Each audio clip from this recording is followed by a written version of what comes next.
இங்கு வரை தந்துள்ள அனைத்து அச்சுவர்ஸ் மாணவர்களுக்கும் என்னுடைய வாழ்த்துக்களை ஃபஸ்ட்டு தெரிவித்துக் கொள்கிறேன். என்னுடைய டிஸ்ட்ரிக் வந்து தஞ்சாவூரில் வந்து ஒரு குக்கிராமம் கட்டையங்காடு உக்கடை அப்படின்னு ஒரு ஏரியா. நான் வந்து ஒரு 4 வருஷமாக வந்து என்ன சொன்னால் முயற்சி பண்ணிக்கிட்டு இருக்கேன். 2021லேருந்து டிஎன்பிஎஸ்சி படிச்சுக்கிட்டு இருக்கேன்.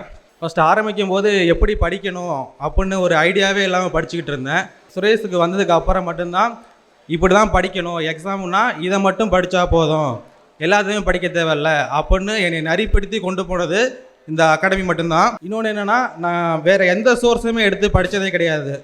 இப்போ வரையுமே சரி, குரூப் 1 வரையும் எழுதிக்கிட்டு இருக்கேன். சுரேஷோட புக்கை மட்டும் வச்சு தான் இன்ன வரையும் ப்ரிலிம்ஸு கிளியர் பண்ணியிருக்கேன். ஸோ அடுத்த அச்சீவர்ஸ் மீட்டிங்கில் குரூப் 1 ஆஃபீஸராக வந்து கண்டிப்பாக நிற்பேன். வீட்டிலேருந்து யாருமே வரலை. ஸோ இந்த 5 வருஷமாக ஃபேமிலி மாதிரி இருந்து என்னை சப்போர்ட் பண்ணது வந்து சுகேஷ் சார் தான். ஸோ சுகேஷ் குடும்பம் மட்டும்தான். ஸோ அவங்களோட ஃபோட்டோ எடுத்துக்கணும்னு ஆசைப்பட்றேன். சுரேஷ் IAS அகாடமி, வெற்றியின் முகவரி.